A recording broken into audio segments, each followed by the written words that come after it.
segundo que tenemos aquí ubicando su portabilidad. Voy a hacer una serie de comentarios importantes.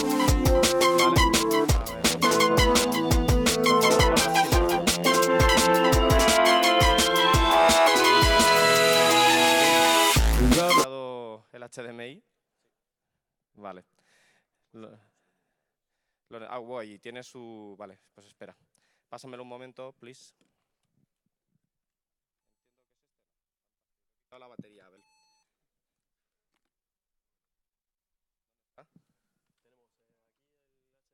¿Ah? Vale. ¿Podéis pincharme el HDMI en pantalla? Perdonad. Ya está, a ver. Vale, perfecto, genial. Bueno, lo primero de todo, muchísimas gracias a nuestros patrocinadores. Ya sabéis que esta ubicación es cara y los servicios están muy bien, pero pues estas cosas cuestan dinero. Entonces, muchísimas gracias a Microsoft porque han entrado este primer año con muchísima fuerza, sponsorizan las 2 salas. Es el patrocinador oro más importante de este año y la verdad es que estamos encantados. Encima ayer dieron una charla espectacular que la van a repetir luego, o sea que muy bien. También a Beyond Security, a Telefónica 11 Pads y Checkpoint como patrocinadores oro. Recordad que la gente de Beyond Security está haciendo recruiting en el stand que está fuera. Entonces, si queréis llevarles currículums, ellos están muy interesados en gente que hace research, reversing, exploiting. Y pues bueno, su idea es montar en España un hub para este tipo de cosas, ¿vale? Y la gente de Checkpoint tiene alguna sorpresilla en el stand, luego los veréis, ¿vale? Muchísimas gracias al CCN CERT porque es nuestro patrocinador platino para España. Esto quiere decir que sponsorizan tanto Madrid como Valencia, ¿vale? Ya sabéis que hacemos Routed Valencia y estamos intentando conseguir ayuda para patrocinadores globales para hacerlo en Hong Kong, en Tallinn y posiblemente en Agadir o en Marrakech, ya veremos, ¿vale? Pero sobre todo primero queremos ir a Hong Kong. Muchísimas gracias CCN CERT. Nuestros patrocinadores plata, Tarlogic, Bluelib, iHack Labs y S21sec. Acercaos al stand de la gente de iHack Labs a inscribiros porque hay un concurso y bueno, ya conocéis a Tarlogic, que es de la familia, Bluelib también, Dani Solís es un grandísimo amigo mío y es una empresa que también nos ha apoyado desde siempre y S21sec es una de las grandísimas empresas del sector de la seguridad, ¿de acuerdo? Nuestro patrocinador, colaborador, Cowry. Acordaos de que con Cowry, y os vuelvo a enseñar un poco cómo va esto, ¿vale? Un segundo, que es que he perdido aquí... Uy, esperad, que voy a arrastrarlo. Un segundín, que lo arrastro al otro escritorio. A ver, Romancito, que le des aquí doble clic a esto bien. Vale, acordaos que vamos a utilizar Cowry este año para votar las charlas. Entonces, tenéis que hacer el proceso de registro en la URL que hay ahí arriba. Si quitáis el live, entráis directamente y os permite introducir vuestro número de teléfono, os mandará un SMS de confirmación, introducís el SMS de confirmación y luego tenéis que meter un cupón de descuento que es ROOT17, ROOT17, metedlo en mayúsculas. A partir de ese momento vais a tener saldo para poder transferirle dinero a los ponentes para votar por sus charlas. De tal manera que si observáis, ahí tenéis un poco cómo van las votaciones. A ver que mueva el ratón. ¿Vale? Podéis ir viendo pues un poco el grosor de la bola indica que se le ha mandado más dinero a la gente. Por ejemplo, a un tío tan guapo como yo pues le han transferido 5,29 euros. Está muy bien, ¿eh? Entonces, no os emocionéis si no le soltéis a un ponente 1 euro directamente. Pensad en términos de 0,1, 0,2, etcétera. Y acordaos de canjear el cupón, que si no se os va a descontar de vuestra factura telefónica, irá contra vuestra factura. Hacedlo con el cupón, que si no os costará pasta, ¿vale? Luego yo no me hago responsable del que tenga ahí 4.000 euros votándome, ¿vale? Entonces, perdonad que vuelva. A ver, que va a sacar esto de aquí, que lo voy a necesitar luego. A ver, un segundo. Vale. Entonces, ahí está. Bueno, aquí tenéis el proceso de registro. Recordad lo del cupón, ¿vale? Muy, muy importante, ROOT17. Y bueno, muchísimas gracias a todos nuestros colaboradores que todos los años nos ayudan y nos echan una mano con todas las ganas del mundo. A nuestros voluntarios, ¿vale? Tenéis aquí a Valeria, el esfuerzo que dan es constante. Y bueno, ya voy a quitar la conexión. Os hago un último anuncio muy importante. Toma, Abel. Espera. Bueno, ve pinchando tú. Ven un momento, Abel. Le dije a Abel que tenía que estar sí o sí hoy aquí, básicamente porque saliste elegido mejor ponente del año 2016. Entonces, enhorabuena, Abel. Muchísimas gracias. Gracias. Muchas gracias. No tenía ni idea, vaya. Luego te hacemos una entrega formal y tal, ¿vale? O sea que, bueno, todo tuyo. Abel Valero lo conocéis, preséntate tú solo y ya sabes cómo va esto, ¿vale? Bueno, buenos días a todos. Gracias por madrugar para estar aquí. Gracias a Rute por invitarme un año más. No tenía ni idea que había sido el ganador de nada. Vaya, me he quedado bastante asombrado. Y bueno, vamos a empezar con... Mientras decimos cosas...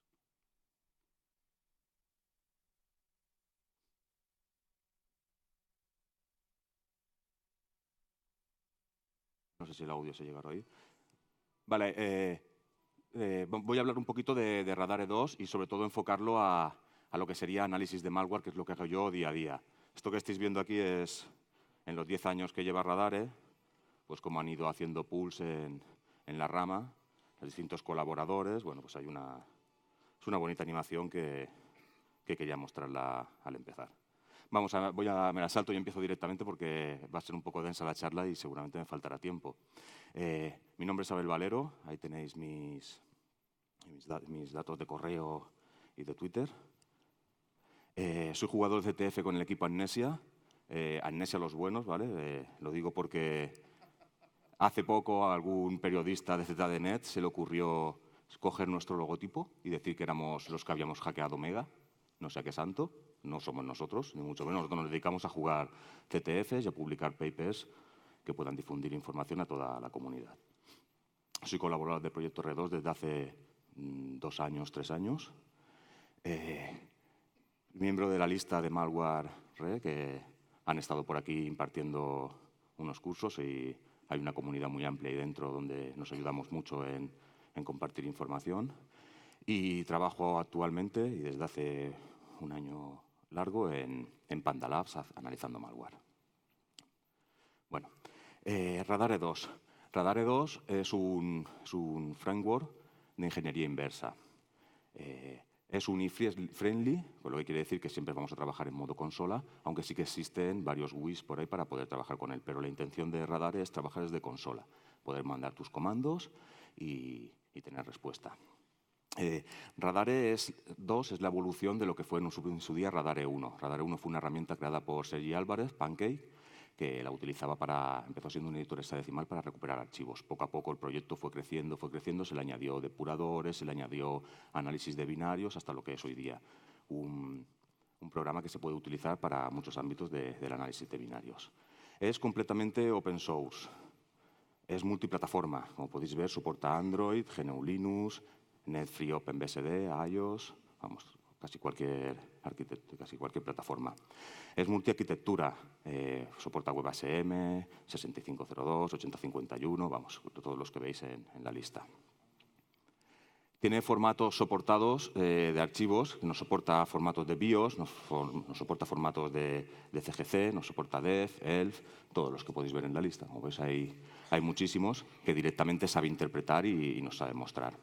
Dispone de multitud de bindings que nos permiten interactuar con él mediante nuestro lenguaje de programación favorito, ya sea Python, Node.js, Net, vamos, tiene para todo, Ruby, para todo. La forma recomendada de utilizar Radare 2 en tus proyectos es mediante R2Pipe. Con R2Pipe es una API que digamos que con 3 comandos que tiene puedes decirle a Radare que ejecute cualquiera de sus comandos y te devuelva una salida que tú puedas procesar dentro de tus programas. Voy a hablaros un poquito de la comunidad de Radare. Radare actualmente cuenta con una comunidad bastante activa, con unas 300 personas en el canal de Telegram. Dispone de un canal de IRC, donde también hay otras tantas personas. Estos 2 canales están sincronizados desde Telegram con un bot, o sea que si entráis en el canal de Telegram o en el IRC, siempre vais a poder ver a toda la gente y hablar con ellos, comentarles problemas, dudas, lo que haga falta. Allí siempre vamos a poder encontrar a Pancake, Meijin, Álvaro Felipe, que son todos ellos muy activos en el proyecto y siempre responden todas las dudas que puedan surgir. Y junto a ellos hay 500 personas más, usuarios o futuros usuarios de Radare, que nos pueden ayudar en lo que necesitemos. Radare 2 cumplió 10 años hace relativamente poco. El proyecto es más antiguo como Radare, pero siendo Radare 2 se cumplió 10 años y aquí veis lo que se le regaló a Pancake. Se hizo un evento en Barcelona donde se juntaron pues unas 120 personas, eran de al menos 6 países distintos, todos ellos usuarios de Radare 2, y allí pues bueno, se estuvieron aprovechando los 10 años, se estuvieron dando cursos, se estuvieron dando charlitas sobre Radare 2 y su uso. Hubieron trainings de exploiting sobre AVR, se hablaron de distintos proyectos como Radeco, se habló un poquito de ESIL, que también se hablará en esta charla, se mostró un comando implementado por unos compañeros míos del grupo que era capaz de parsear la glibc para encontrar fallos y leaks de memoria. Vamos, es un evento que a partir de ahí ha nacido lo que se va a conocer como la R2Con, que se intentará celebrar todos los años. Supongo que Pancake os invita a todos y cuando queráis podéis ir. ¿Quién usa R2? Radare 2 es usado por muchos equipos de CTF, entre ellos los conocidos Intrepid, que algunos están por aquí, Dragon Sector, Insanity, que también están por aquí, o mi grupo, lo utilizamos. Investigadores de distintos campos. Sergi Álvarez, autor de Radare, y en su empresa lo utilizan bastante. Lo utiliza también Oleandre Urrannas, que es autor de Frida, es una librería que nos ayuda a inyectarnos en binarios. Frida y Radare tienen mucha sinergia entre ellos. Hay plugins de Radare para utilizar Frida y nos permite inyectarnos en aplicaciones de iOS, en aplicaciones donde se os pueda ocurrir, con Frida funciona. Tanto Sergi como Ole trabajan en una empresa bastante conocida, en Neosecure. Ellos usan esta herramienta día a día. De hecho, es la única herramienta que utilizan allí para análisis. Alexandre Borsev, alias Darkey, este chico es ruso, ha dado varias conferencias en Black Hat, entre ellas hablando de Radare. Vino a la fiesta que se celebró de Radare en Barcelona. Allí nos enseñó el exploiting de VR en directo. Allí nos explicó muchísimos secretos sobre cómo usar Radare para esto. Alejandro Hernández, Nitrous MX, es un chico que ha escrito varios artículos sobre cómo utilizar Radare para hacer bindiffing. También los dio estos de un training en Black Hat 2012, si no me equivoco. Pau Oliva, que todos conocéis, ha sido ponente aquí en Rooted. Le gusta mucho tocar juegos de mame. Él juega mucho el Street Fighter y con Radare se ha hecho hasta un trainer para poder pelearse con los muñecos sin que les baje la vida. Él lo utiliza para hacer reversing en emuladores de MAME 32. Ambos trabajan todas estas 3 personas trabajan en Neotai, una empresa bastante conocida también. Luego tenemos a Maxim Morin, alias Meijin, que podéis encontrar en el canal de Radare. Él usa Radare día a día para análisis de incidentes en FireEdge. Y luego tenemos a Jaime Peñalba, Niterman, que todos conocéis, que lo utiliza para exploiting en Cosei.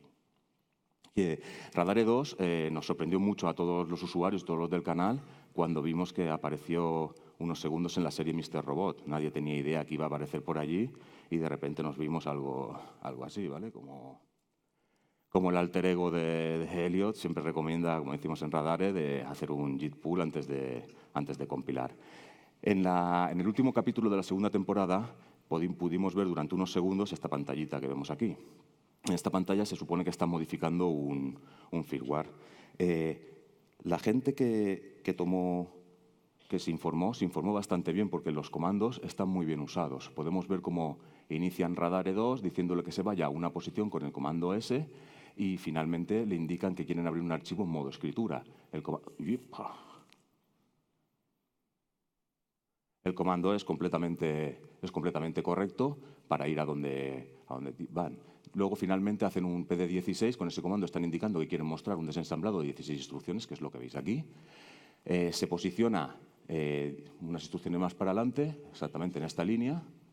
Desensambla esa línea, la veis aquí, es la misma que esta, el JE este de aquí. Y finalmente escribe en esa línea, cambia el 74 por un 75. Está haciendo un cambio de un J yum equal por un yum no equal. Bueno, casi ningún usuario de Radar hubiera usado ese comando, ya que Radar tiene un comando propio que nos abstrae de arquitecturas. Es decir, Radar es una herramienta que nos permite que, aunque tú no sepas muy bien en qué arquitectura trabajas, poder trabajar con ella. Es decir, ese cambio de salto, tú ya tienes que saber x86, tienes que saber el opcode de 74 o 75 para cambiar el JE a JNOE. Sin embargo, tenemos un comando que es wow, SWAT, CJMP, como veis, muy entendible y muy cortito, que simplemente con estar en la posición de esa línea, él nos va a cambiar esa instrucción, nos la va a cambiar por la contraria. Si había un JE, lo cambia por un JNOE. Si hay un JNOE, lo cambia por un JE. Es simplemente para que veáis que Radare tiene muchísimos comandos. Se puede usar de forma básica, como se ve en este ejemplo, correcto al 100%, y luego tenéis comandos de este estilo que pueden ayudar mucho, aunque en un principio parezca abrumador entender esa línea. Simplemente le está diciendo que escriba en una posición un opcode y que le haga un cambio de conditional yum, ¿vale? Si intentamos hablar un poquito en inglés en Radare e intentar descifrar los comandos, todos tienen sentido por algún lado. Aquí os dejo algunos enlaces por si queréis uniros tanto a... Bueno, tenéis el GitHub del proyecto, la web de Radare, el Twitter, el canal de IRC en Freenode y el canal de Telegram. Aquí tenéis, por si queréis añadir al canal de Telegram, aquí tenéis el enlace de invitación. Y acortado. El que no se fíe, aquí tiene el QR con el grande. Si queréis, entraríais inmediatamente en el canal.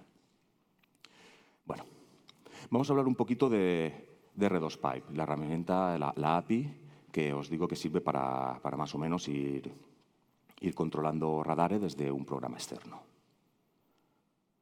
Vale, Radare es una herramienta muy fácil de usar y muy flexible. Por mucho que os entre la risa cuando escuchéis estas palabras, es real. El problema de Radare es que cuando veis un training de Pancake empieza a escribir en una línea 200 comandos y automáticamente, mágicamente, funciona todo.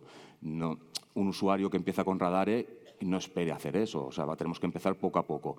Yo en esta charla voy a enseñaros, creo que son 13 comandos de Radare. Con 13 comandos y lo que vamos a hablar ahora de R2Pipe, vamos a ser capaces de hacer una herramienta que nos permita agilizar el análisis de un malware. Bien, la forma más sencilla de utilizar Radare dentro de nuestros scripts es con R2Pipe. Por ejemplo, podríamos usarlo desde Python. Instalar la librería de R2Pipe es tan sencillo como hacer un pip install R2Pipe. ¿Vale? Automáticamente se instala y si tenemos los binarios de Radare podemos empezar a trabajar con ellos. R2Pipe soporta muchos otros lenguajes, Node.js, para Node.js lo mismo, npm install R2Pipe y se instala sin ningún problema, Bala, Python, Lua, Go, Perl, PHP, Newsly, Ruby, bueno, todo lo que el lenguaje que os ocurra se puede trabajar con R2Pipe. Aquí os voy a mostrar, este es un script que está utilizando ya R2Pipe. Fijaros, tiene el import de la librería, luego tiene un comando que dice open, ¿vale? Open se le indica el archivo binario que quieres abrir para trabajar con él. Y luego tenemos el comando cmd y el comando cmdj. ¿Vale? El comando cmd nos va a devolver un output de lo mismo que veríamos en la pantalla de la consola de Radare si ejecutáramos un comando. Es decir, aquí estoy diciéndole que me muestre 3 líneas de desensamblado.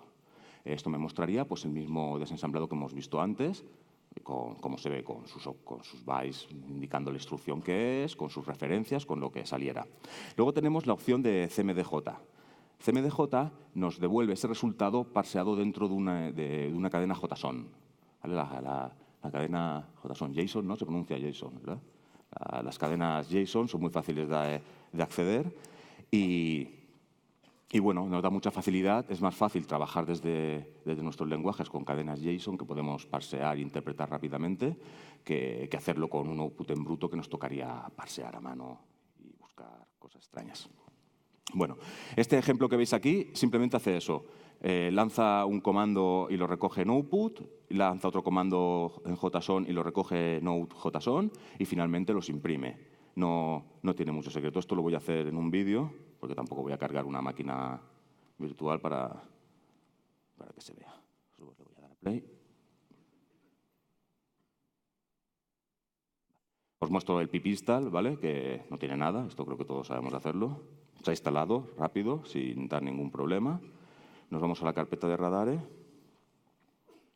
Esta demo la grabé con una versión bastante antigua de Radare, pero bueno, para el caso es lo mismo. Os muestro el script, que veáis que es el mismo. Acabo de hacer un copy-con para crear el archivo, ¿vale? Y después de ejecutarlo, pues ya veis el resultado. Tenemos las 3 líneas de desensamblado que le hemos pedido y luego tenemos la representación JSON de ese desensamblado. Nos dice dónde está la dirección de esa función, la familia, los bytes, ¿vale? Tenemos la misma.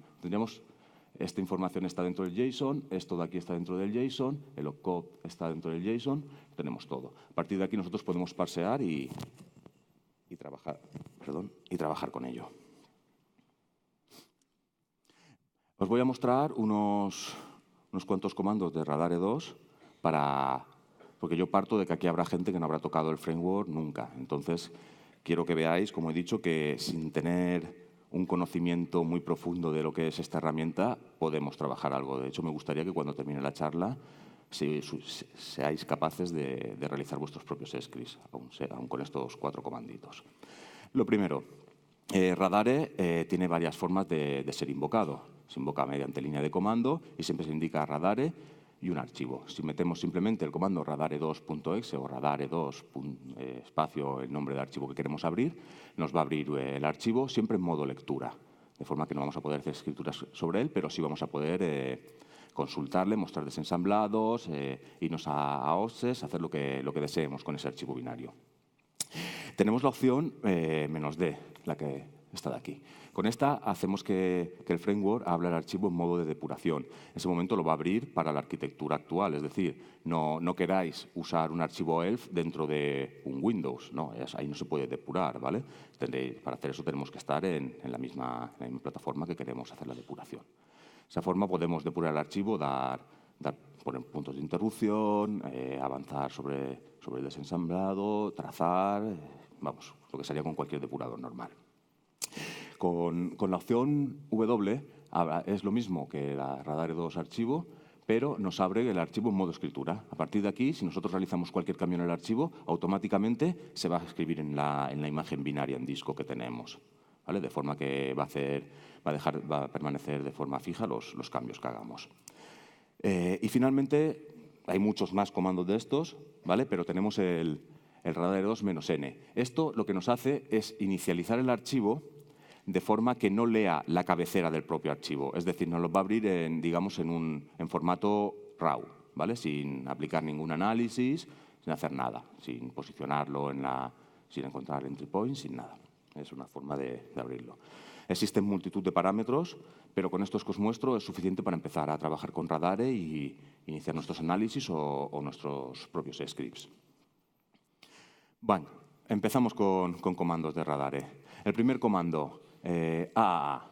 Ese comando lo que va a hacer, una vez que hemos abierto el archivo, es realizar un análisis de las propias funciones que tiene el archivo para buscarnos referencias cruzadas a él, para buscarnos los parámetros que se le pasan, para buscarnos toda la información, basis blocks, todo lo que vamos a necesitar para posteriormente poder continuar nuestro análisis. Si nosotros no utilizamos este comando, Radare 2 se abre de forma que ha abierto un archivo binario, nos ha interpretado y parseado ciertas estructuras, pero no ha hecho un análisis más profundo para ver quién llama ciertas funciones o donde tenemos ciertas referencias de texto.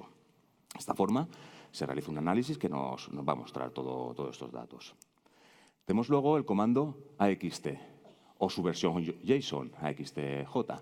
Con este comando podemos posicionarnos en una función y decirle, oye, dame todas las llamadas a esta función, ¿vale? Serían las referencias cruzadas. Es decir, yo me posiciono en una función, por ejemplo, en printf, y le digo que me devuelva todos los puntos en el código del programa que estoy analizando donde se llama a esta función. Luego tenemos el comando AO o AOJ. AOJ, de nuevo, devuelve la representación en JSON. Con AO nos va a devolver, nosotros estamos en una instrucción parados, en esa instrucción nos va a devolver datos de esa instrucción. Nos va a decir, pues, mira, pues tiene tantos parámetros, se compone de estos bytes binarios para funcionar y vamos, nos va a dar cierta información que tal vez en nuestros scripts no sea necesaria obtener para, yo qué sé, tan simple como saber si la instrucción que estoy viendo en el desensamblado es una instrucción que empuja pila, un push o un pop.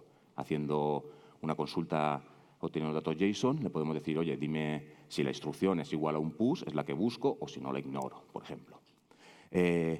AFL o AFLJ nos va a mostrar una lista de todas las funciones que el análisis ha encontrado, ¿vale? Sería un listado de todas las funciones que se han encontrado durante el análisis. Combinando estos dos comandos, podríamos enumerar todas las funciones de un programa y luego enumerar todas las referencias que hay a cada una de esas funciones. Todo eso en un script y básicamente serían 3 líneas de código, no sería más.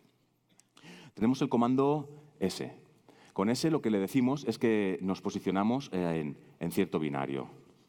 En cierta posición del binario. Es decir, nosotros cuando abrimos un binario de Windows, él suele posicionarse en la dirección del entry point, donde marca la cabecera PE que tiene su punto de entrada. Directamente el programa hace un comando S, que significa SIC, es posicionarse en esa dirección que le decimos.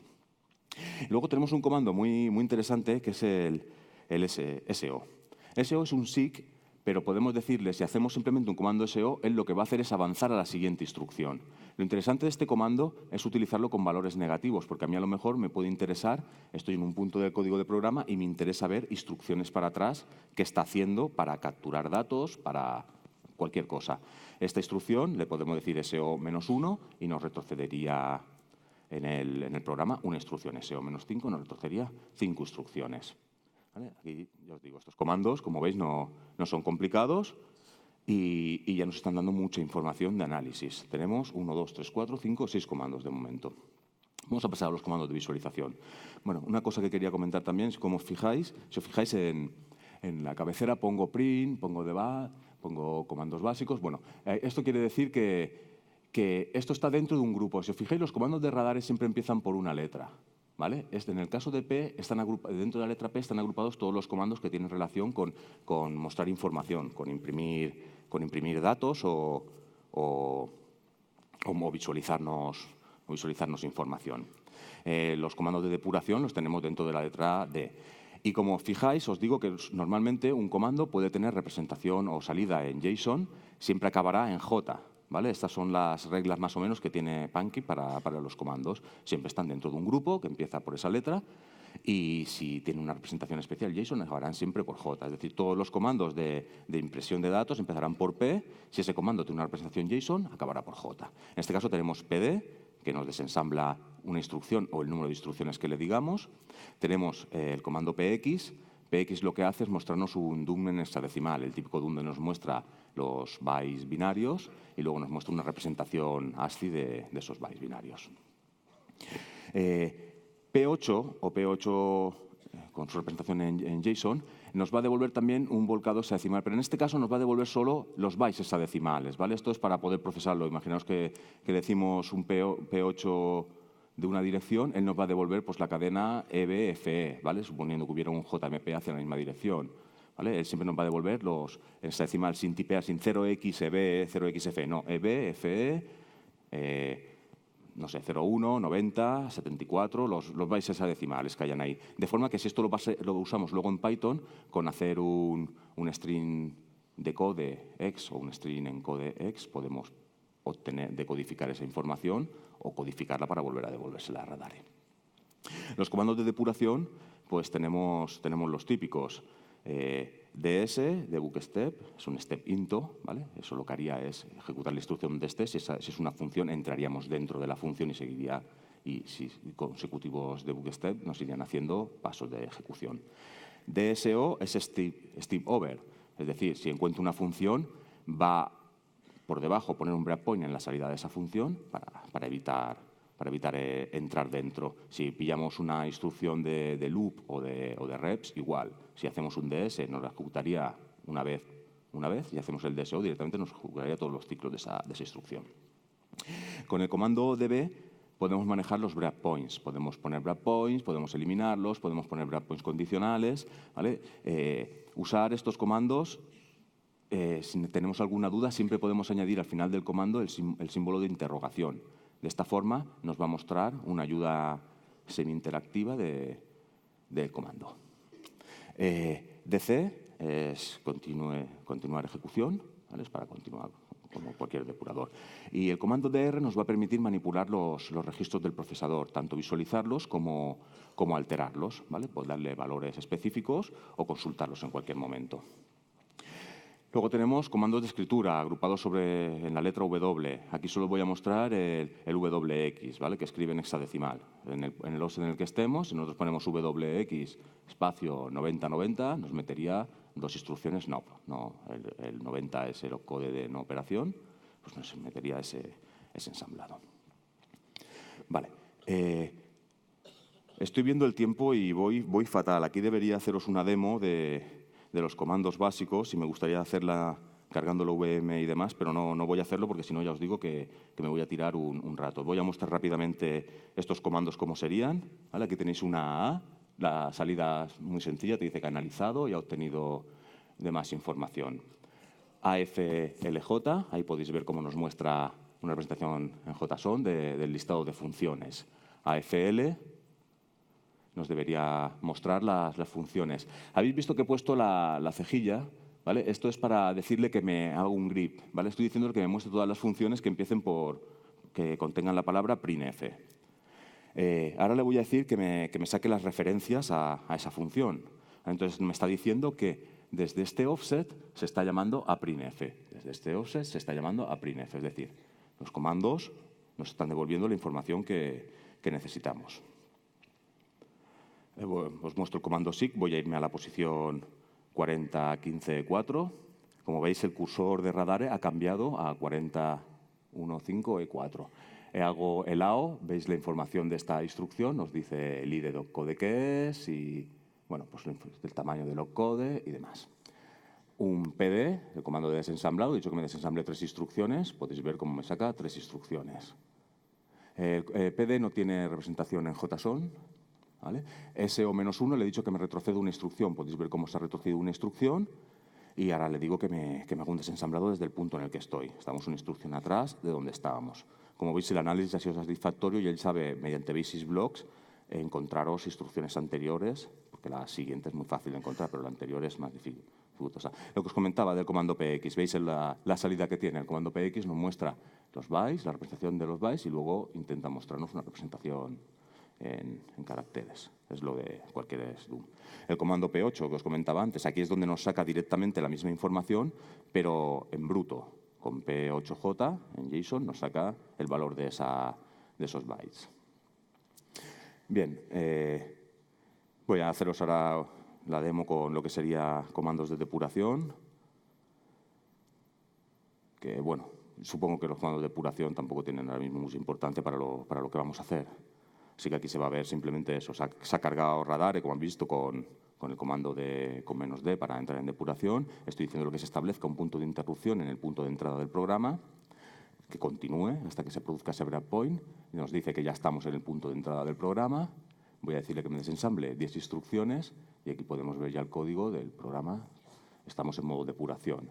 Entonces, puedo decirle un DS, ahora deberíamos estar en esta instrucción y bueno, voy a hacer un desensamblo de la primera línea. Aquí no vais a ver, el cursor realmente está en esta, no está ya aquí, no está en 55. Ahora sí que haré un desensamblado más largo y sí que se verá. DSO, estoy haciendo pasos sobre funciones. En este caso no aplica porque no se está llamando en el código a ningún tipo de función, pero podéis ver ya que el cursor empezamos aquí y hemos avanzado pues, un par de DS que hemos hecho aquí y un DSO que hemos hecho aquí. ¿Vale? Estamos en este punto. Vale, aquí ya nos falta mostrar más. Era simplemente para que vierais el output de los comandos que hemos explicado. Vamos a ver ya un caso práctico de cómo podemos utilizar Radare para el trabajo de día a día.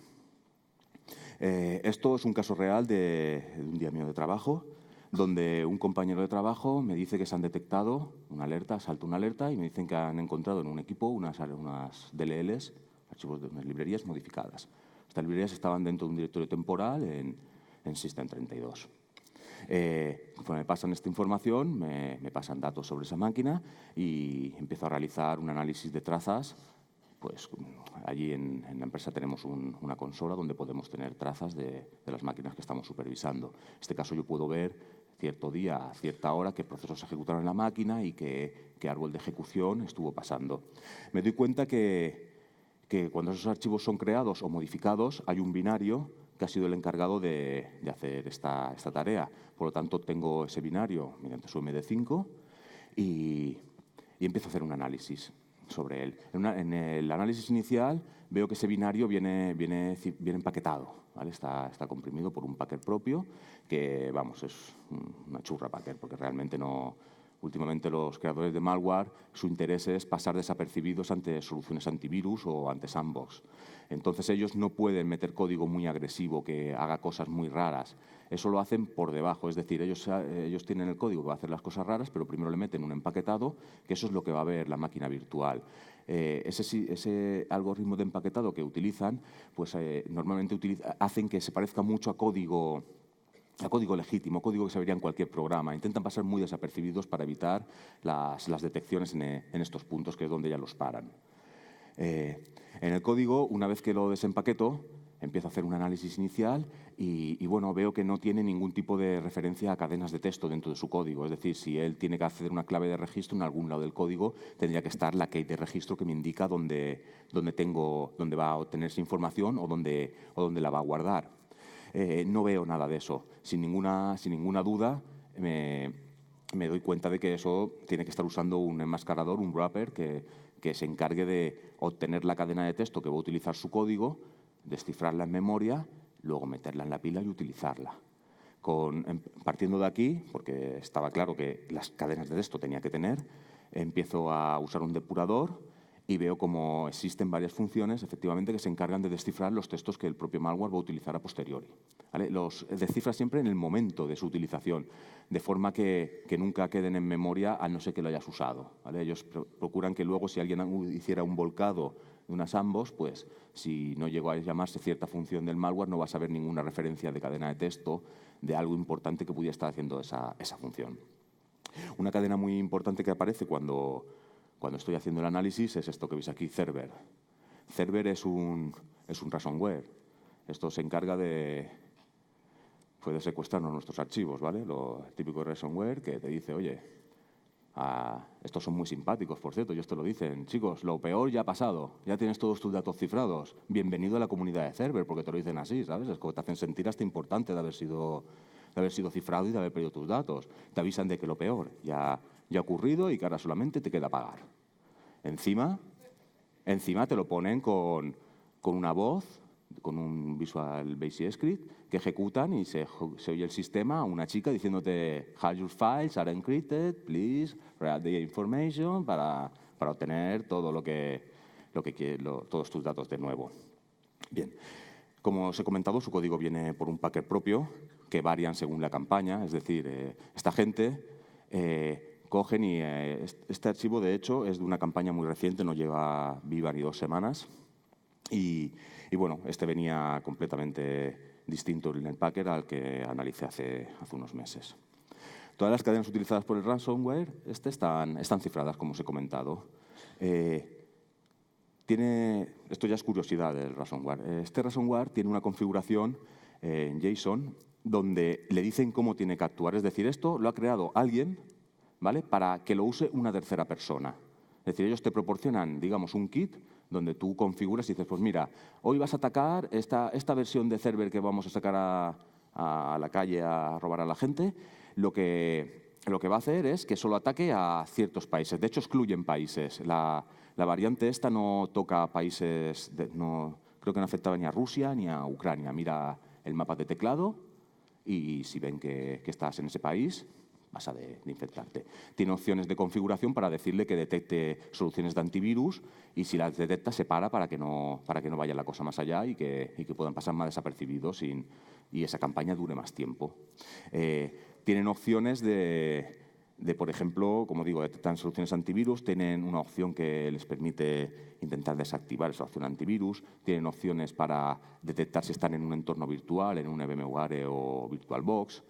Y bueno, esto va al gusto, la persona lo recibe y lo configura y dice, pues bueno, no quiero que me ataques a mi país, aquí digamos en Rusia no vas a atacar a nadie porque yo trabajo por una mafia y si Y si ciframos otra mafia de Rusia, nos vamos a salir a tiros aquí en nuestra propia casa, así que no quiero que me ataquéis, por ejemplo, aquí, que esto es así, esto funciona por delincuentes y mafias que intentan sacar dinero. También supongo que también habrán usuarios, pues el típico Mindundi que dice, voy a comprar esto en un foro y hoy hago yo mi campaña. Y ese pues acaba rápido en la cárcel, pues no sabe ni lo que está haciendo, vamos.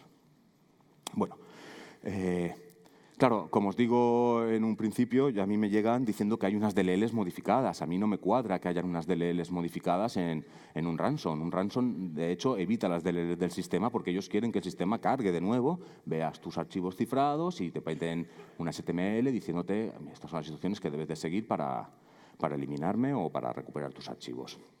Bueno, para mí mi duda viene en decir, hostia, ahora actúan como un fill infector, ahora se están propagando hacia otros archivos del sistema, no tiene ningún sentido. Esto me obliga a realizar el análisis.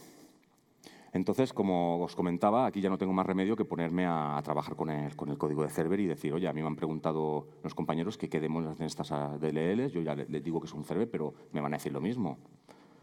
Vamos fatal de tiempo, 15 minutos, madre mía. Bueno, Cerber dispone de eso, de varias cadenas de descifrado. Sabéis que en los programas podemos tener cadenas en whitechar y en multibyte. Whitechar son las típicas cadenas que vemos carácter 00, carácter 00 y las multibyte son las cadenas normales, pp o lo que sea. Aquí podemos ver una función, esta es la que va a descifrar cadenas whitechar. Fijaros que pasan ciertos parámetros, ¿vale? Pasan un offset, este es el offset donde está en el archivo la cadena de texto cifrada, que es esta de aquí, ¿vale? No vemos nada, no sabemos lo que pone ahí. Le pasan el tamaño, dicen que mide 12 bytes, y le pasan la clave para descifrar esa cadena. Yo hice un análisis de esto para ver qué hacían estas dos funciones, que hacía tanto la función anterior que os he mostrado como esta de aquí.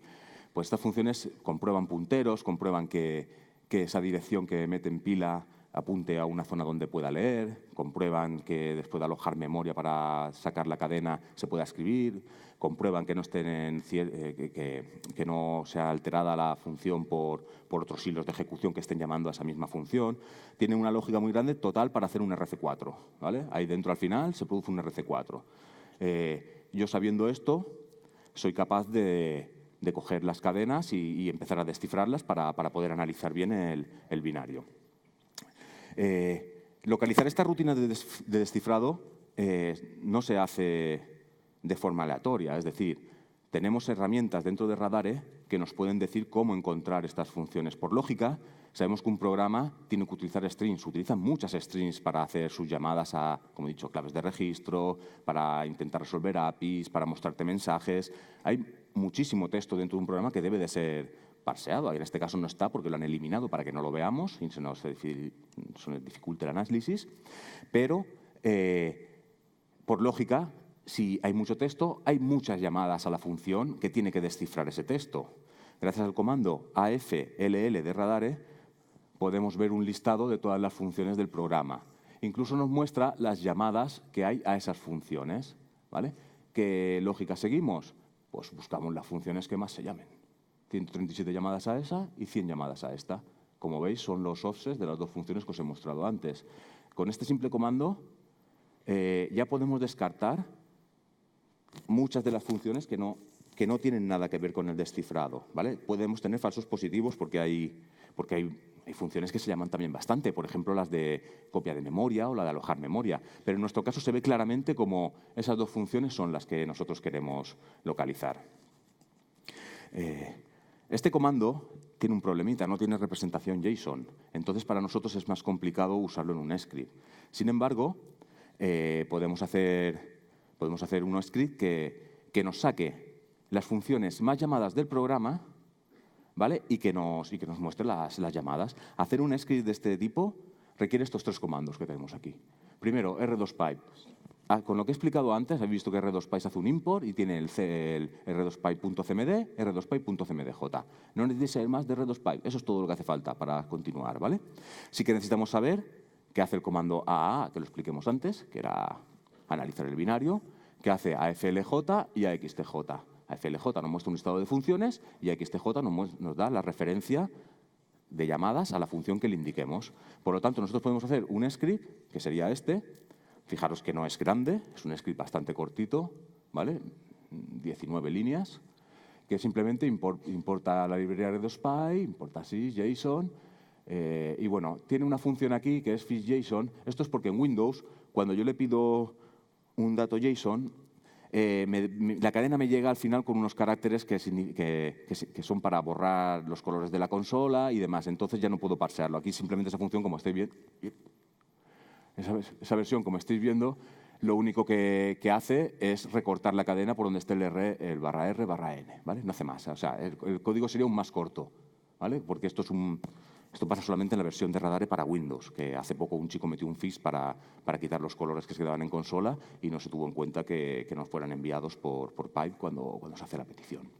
Bueno, podemos ver cómo abrimos el archivo, que le indiquemos por la línea de comando, le decimos que analice, le decimos que nos cargue dentro de la variable J una representación JSON de todas las funciones del programa y luego, sin más, iteramos por cada uno de los ítems JSON que hemos recibido y vamos a buscar el offset de donde se ha llamado el offset de esa función. Una vez que tenemos el offset de esa función, usamos el comando AXTJ pasándole ese offset para que nos devuelva ahora todas las referencias a las funciones, todas las llamadas a esta función que hemos encontrado. Y finalmente lo meto en un diccionario, creo un diccionario.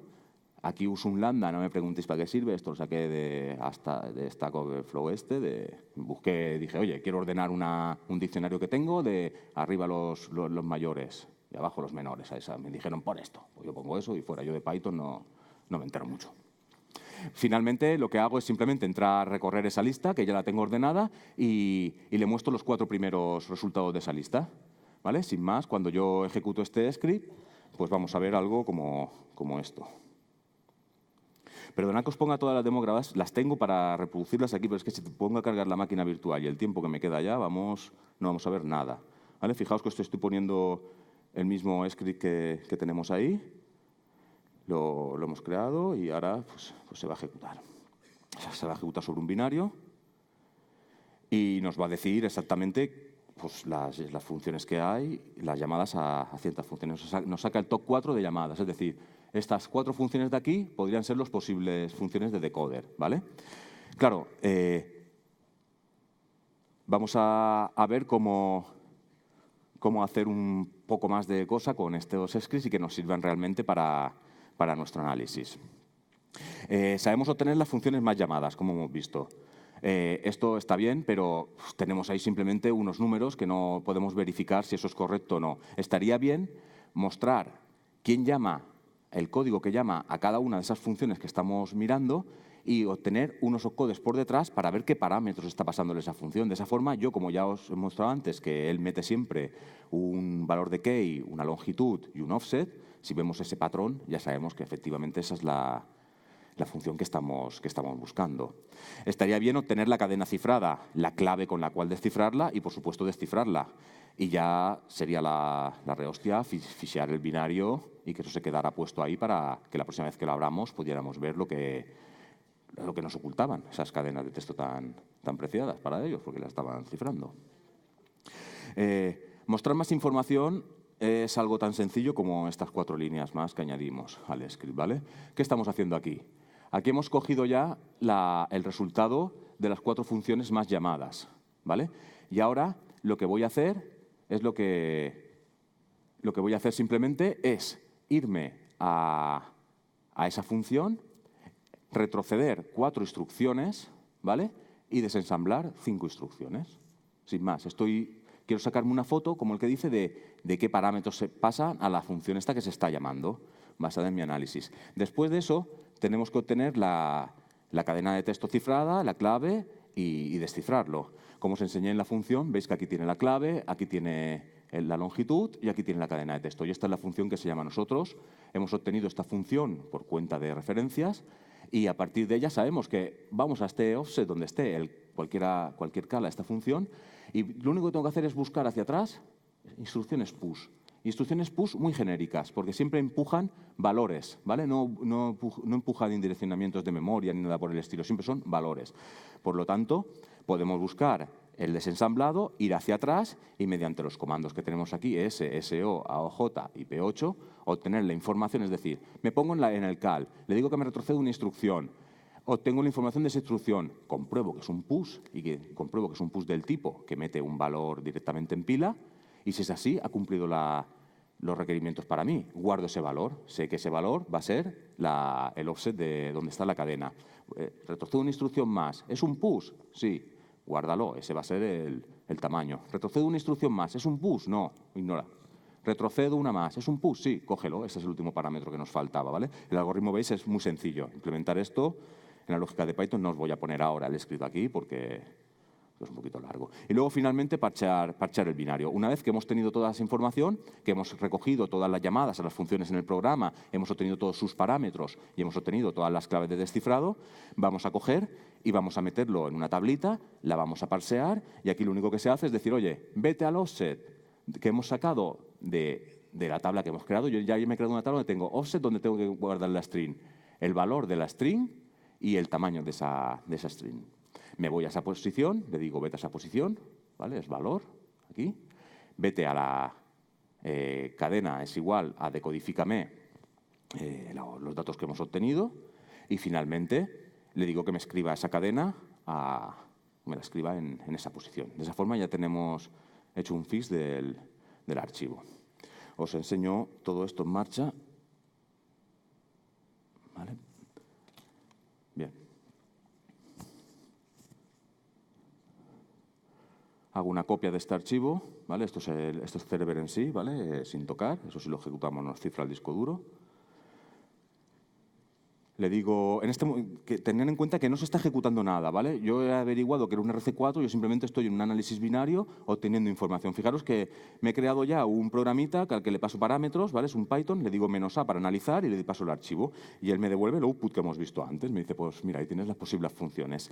Luego, pasando el parámetro "-e" y una de las funciones que he encontrado, yo puedo verificar si esa función es la que busco o no. Aquí directamente pasa el parámetro "e" y le he dicho que lo actúe sobre cierta función. Fijaos las cadenas que ha descifrado. Un CMD, un task kill por aquí, una pausa que hace, ¿no? Eso es típico de malware. Vamos fatal. Bueno, aquí ya habéis visto que el script ha hecho su misión y hemos conseguido obtener todas las cadenas de cifrado que habían en el programa. Ahora le he dicho la opción F y lo que me ha hecho es fishear esas cadenas, ¿vale? Directamente lo que ha cogido dentro del propio binario le ha escrito.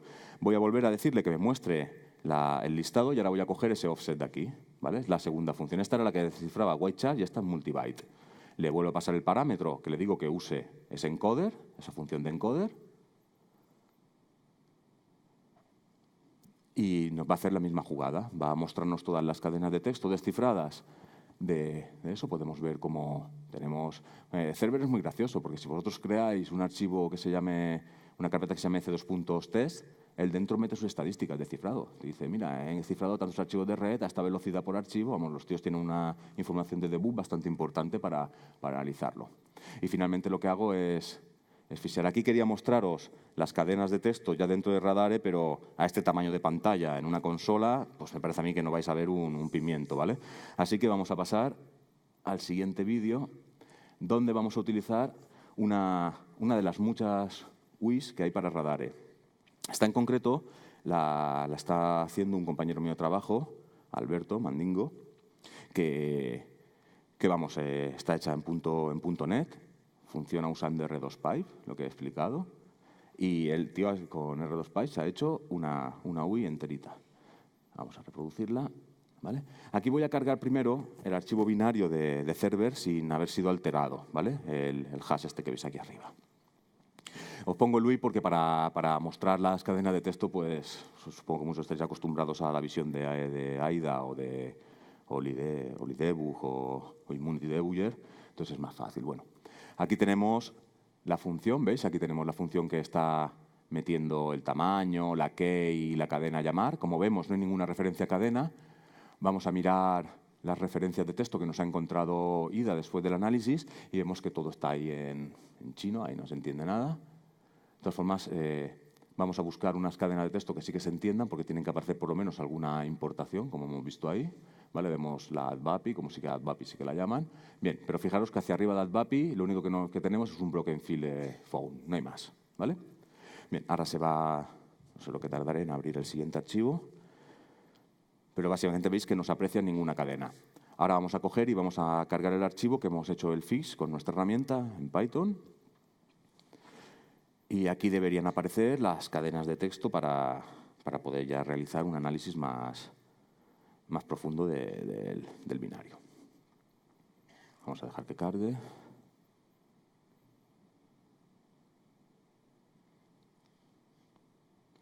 Mirad que volvemos a las cadenas de texto. Voy a buscaros el AdBapi que veíamos antes para partir de ahí y fijaros cómo ahora empiezan a aparecer todas las cadenas de texto como buscando extensiones que va a cifrar, el taskkill este que veíamos antes para matar comandos, un CMD, autoborrado. Vamos, a partir de aquí, analizar el binario ya es algo trivial porque ya podemos irnos al código, como se va a ver ahora, y si miramos en el código donde decíamos la cadena, ya nos aparece aquí lo que era esa cadena cifrada, ¿vale? Fijaros, /s files txt para hacer un WSPrintf y meterle ahí la ruta de archivo que quieren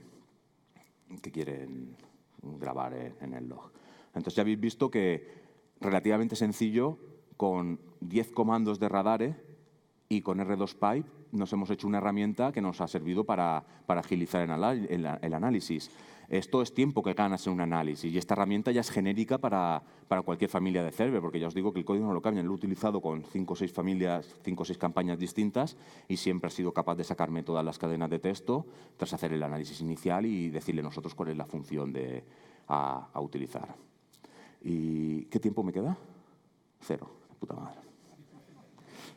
Pues me toca terminar. Tenía bastante más preparado para enseñaros, ¿vale? A ver si... ¿Me das 5? Perfecto. Venga. Ahora, como habéis visto, ya podemos analizar el archivo binario, podemos ver las cadenas de texto y ya finalmente, ya cuando yo hago ya mi análisis real sobre estas cadenas de texto y veo lo que hacían, las DLL se estaban parcheando porque es una forma que tenía Cerber para elevar privilegios en el sistema. Es decir, estaban haciendo un DLL jacking en el sistema que consta en copiar un archivo que ellos saben que tiene permisos de elevación. ¿Qué hacen? Se van a la carpeta de System32, enumeran todos los ejecutables que hay ahí dentro, miran el manifest de ese archivo y miran a ver si está con opciones de elevar en Windows. Si es así, enumeran todas las DLLs y eligen una DLL. La eligen, no, iba a decir a voleo, pero en verdad no es a voleo, tampoco lo eligen basándose en ciertos parámetros. Ahora cogen y copian ese archivo en un directorio temporal y esa DLL en ese mismo directorio temporal. Modifican la DLL de forma que cuando el archivo se ejecuta en esa carpeta, va a abrir la DLL de esa carpeta en vez de la que hay realmente en System32, va a ejecutar el código que han metido porque modifican el entry point de esa DLL para hacer que se ejecute de nuevo Cerber y esta vez ya está elevado y tiene acceso total al sistema para infectarlo y destruirlo si fuera necesario.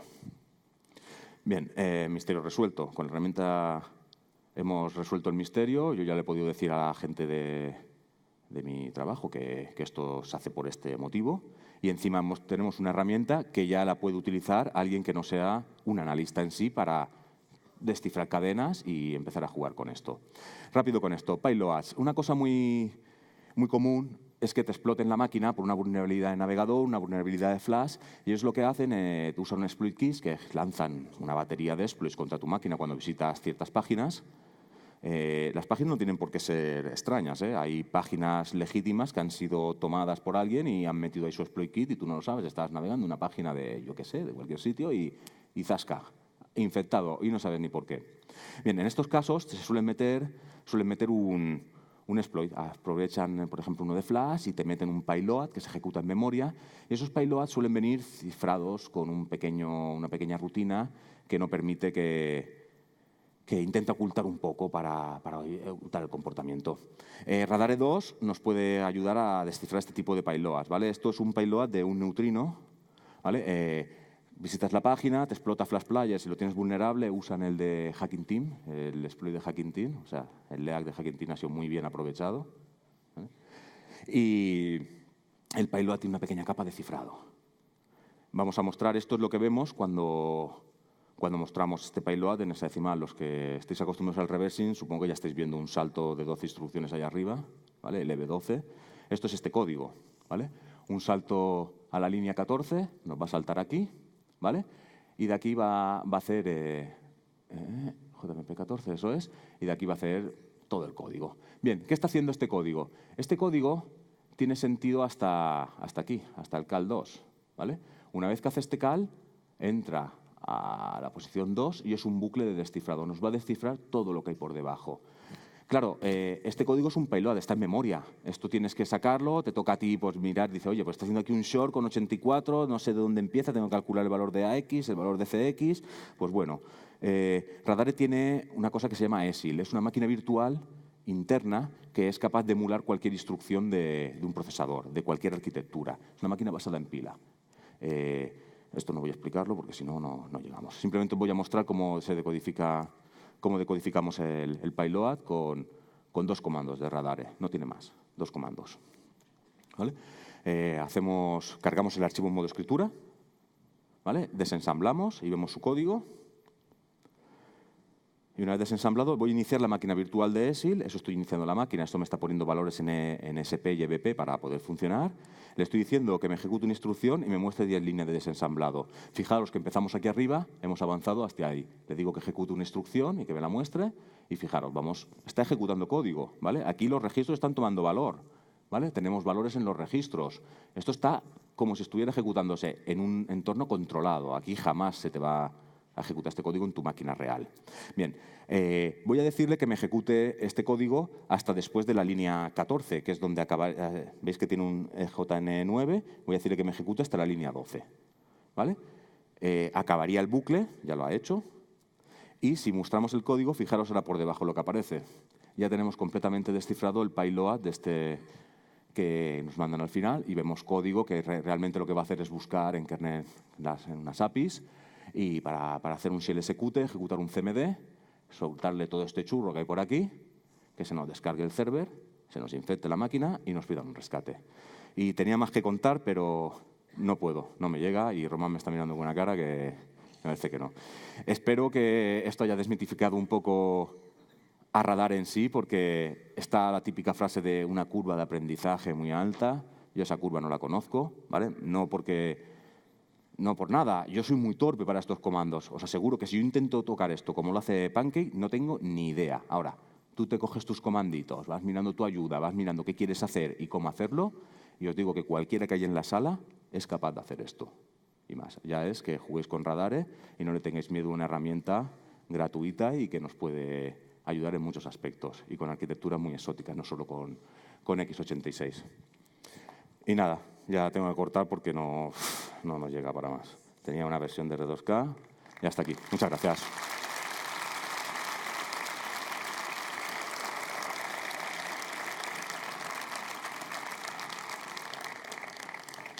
Me van a llamar censurador por tu culpa, ya verás. Pero bueno. ¿Preguntas? Acordaos, poneros de pie porque no os vemos.